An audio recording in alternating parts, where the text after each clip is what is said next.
Hello everybody, this is a Christmas tree to bonsai tree project, take two. Call it take two because this was my second attempt at getting a large Christmas tree and bonsaiing it.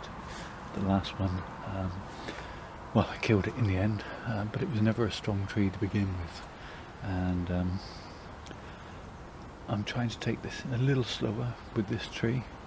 And it's certainly a much healthier tree than the last time. Let me just give you a quick 360. It's put on quite a bit of growth this last summer, giving me lots of options for branches, and it's absolutely filled the pot with root. It is really firm in the pot, and yeah, so I'm really pleased with the way it's grown this year. I'm not going to repot it in the spring. I think people repot too early. I know certainly some of the older books that were around in the 60s and 70s talked about repotting trees every year. I'm a firm believer that that's not good for trees, and if you repot them too quickly, they spend all their time trying to fill their pot with roots, and don't grow so well on the top. So what am I going to do then? Well, one thing I have got a problem is that the tree is leant back in the pot somewhat. I've noticed it was wired in, but the prevailing wind hitting on the front, this has all acted like a sail, I think, and it's leaning back slightly, so I'm just going to find something and prop it up thusly for the next year. But what I want to do now is remove a lot of the foliage on the top. I've got a good root ball underneath to try and feed the tree and feed its growth. And what I'm going to do is, well, I'm going to remove probably 1/2 to 2/3 of the top growth, pulling it all back in, and trying to make it look like an older tree. As I've said before, I believe that a lot of bonsai is about illusion. You're trying to create the illusion of an older tree, even though it's quite young. So I'm going to remove this section of branch now. I don't know how well you can actually see that. Let me see if I can zoom in on what I've done there.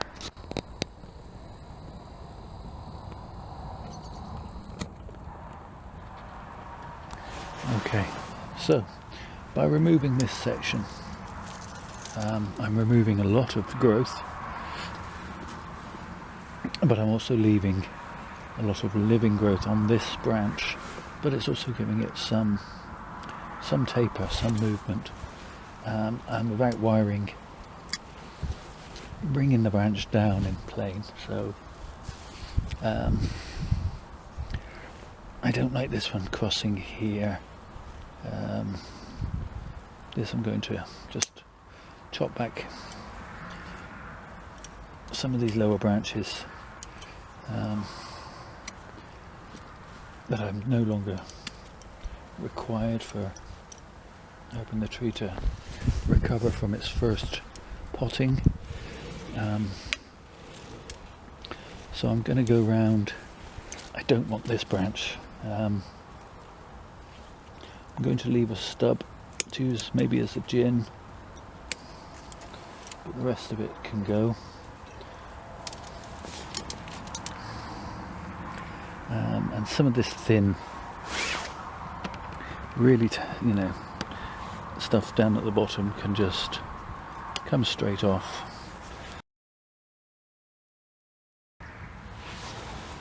Okay, so I'm going to go through, as I say, taking off some of these thinner spindly growths at the bottom, and just anything that I don't really, feel is coming out at the right angle or just doesn't appeal to me. This lower branch, I'm tempted to give it a leave it in place, although they're not exactly in line, but I don't like the line upwards like this. But rather than wire, I'm going to take it out at this point, and then I have a branch that comes up and down. This one I'm going to remove, but I'm going to leave a little bit of green on it in case I change my mind at some point.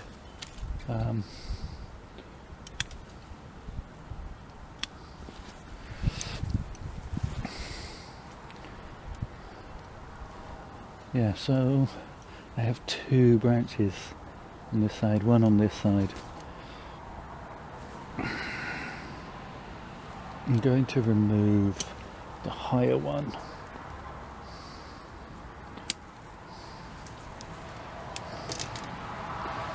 And also at this level, several branches in a cluster in fact.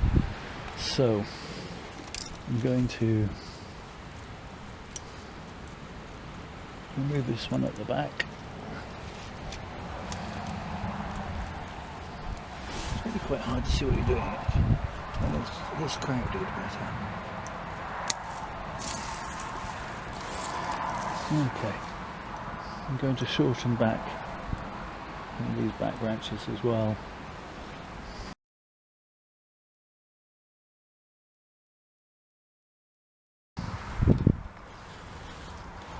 Yeah, I don't like this branch either. I'm just trying to grow upwards.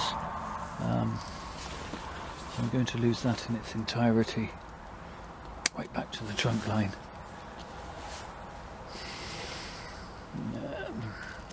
Here, branch forks into two, one going up, one going down, so I'm going to cut that like so.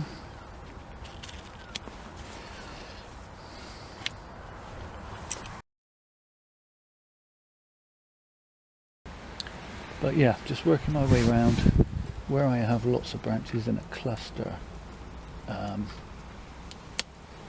removing ones that I just don't like the look of, or if you're growing in the wrong place, shortening back others.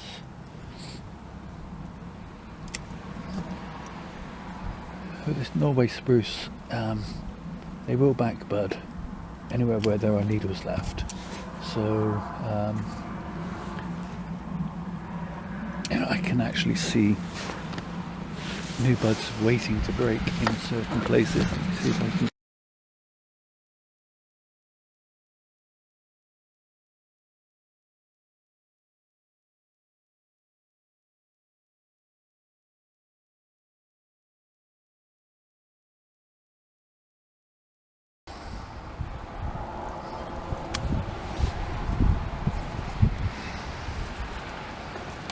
This may seem a bit drastic, but I think the tree can take it.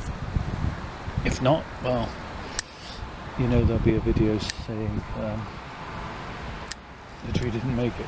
But hopefully this tree will just keep refining over the years.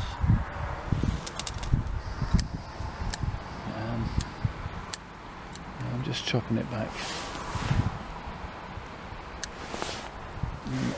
There are a lot of... trying to get my finger on camera there. There are a lot of new buds growing on this tree, so this is the front, and I really don't like this branch here. I'm going to chop it and we'll see what we make from that.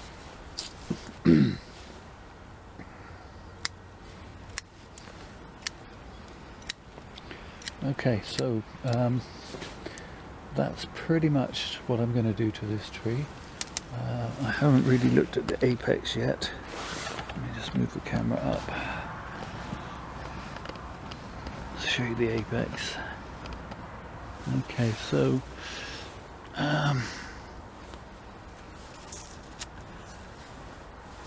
we do have several contenders for the leader, but I'm thinking it's going to be this one, not this one. So I'm going to shorten that, and I think I will gin this piece, so I'm not going to cut it off. I'm going to leave it on for now. I'm going to lose this piece on this side branch. Yeah, I'm going to leave that, and then later in the summer we will come back and we will tackle some of these gins, trim them up, apply some lime, sulphur, etc. So yeah, so that's something you can do with a Christmas tree. This was cost me £20. The pot is a litter tray, cat litter tray, which cost me a few pounds, and I painted it, drilled some holes in the bottom. This makes a reasonable training pot. It's got a long way to go to be a bonsai, but in the meantime I can still enjoy it and let it go on for another year, and then next year we'll repot it and maybe give it some more styling. It's always a bit scary when you look down and you see just how much foliage you've actually cut off, but I think the tree can take it. I hope the tree can take it, and I will find out in due course, as will you.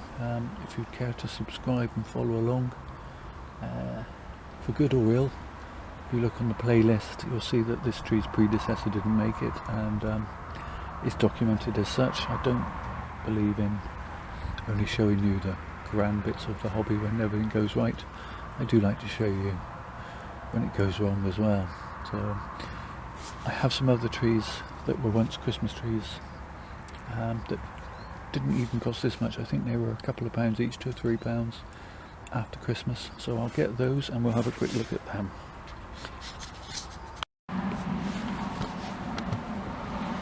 Okay, regular sized Coke can, to give you an idea of scale. Yeah, I've got 4 more of these little Norway spruce, and these were all those little tiny Christmas trees that you can buy, covered in glitter, sometimes covered in fake snow. You need to get ones that haven't got too much glitter or fake snow on, because you need to get that stuff off before it kills your tree. But yeah, with just some rough pruning and training, you can get something that looks like this. Probably had this tree 3 years now. As I say, it was just cut down, no wiring, no anything on this tree. I'll give you a quick 360. It's not a classically designed tree, but I think it does look old. A couple of faults. I don't like this piece that's going inside here, so I'm going to remove that. And I'm going to shorten that point. But other than that, I'm very, very pleased with the way this tree is developing. There's a branch going into another one there, so I'll just shorten that. And I may at some point just bring this branch down slightly, but time will tell. I may not. I really like it just the way it is. It depends if I have too much of an issue with bits growing into one another. What are you up to, Cooper? We thought you was coming to join us then, but obviously not. Okay, so here's one that was slightly bigger. This one might have been a £5 tree, and this one has had some wiring just to move some branches into place. I have broken a couple of the rules. You know, people would say you shouldn't have a bar branch, and this is pretty much a bar branch, as is this one and this one. However, from the front, and this is the front, I don't think it looks terrible. I am biased, of course, but as I always say, you know, don't spend a huge amount of money on trees, particularly if you're learning. You can get little bargains like that. Here's another. I essentially abandoned the top of the tree because it was covered in that fake snow. and I didn't think it would survive. So this was a side branch which was wired up and is now becoming the dome of the tree. I think it needs changing its position in the pot slightly, and I'm not entirely happy with the root base, but it's a reasonable little tree. I think this should be the front, so that'll be repotted perhaps this spring into a nicer pot as well, and that will become the new front. And then this one, this is my favourite little spruce at the moment, and again with the coat camphor scale you can see this was not a big tree, not an expensive tree, and if you buy them after Christmas, most garden centres and places, they just want shot of them really, so they'll sell them off to you cheap, and then you can start to grow yourself something that looks a bit like that, if that's to your taste. Okay, and then my latest acquirement is this one. This is a Morica Christmas tree. Battery's dying on the thing, but it was in the supermarket for £10, reduced to £5. I don't think it's got much in the way of root. It's a bit bare at the bottom, but I'm just going to continue to grow it in this pot for the next year, maybe even 2 years, without doing anything else to it. Keep it in a sheltered spot, and then have a go at turning this into a bonsai tree. So yeah, look out for a bargain this time of year. They are to be had. This is a Siberian spruce. It's a species I haven't got. So yeah, that's all for now then. Battery's about to fail again, so thank you all for watching, and please take care of yourself, and if you do Christmas, have a lovely Christmas.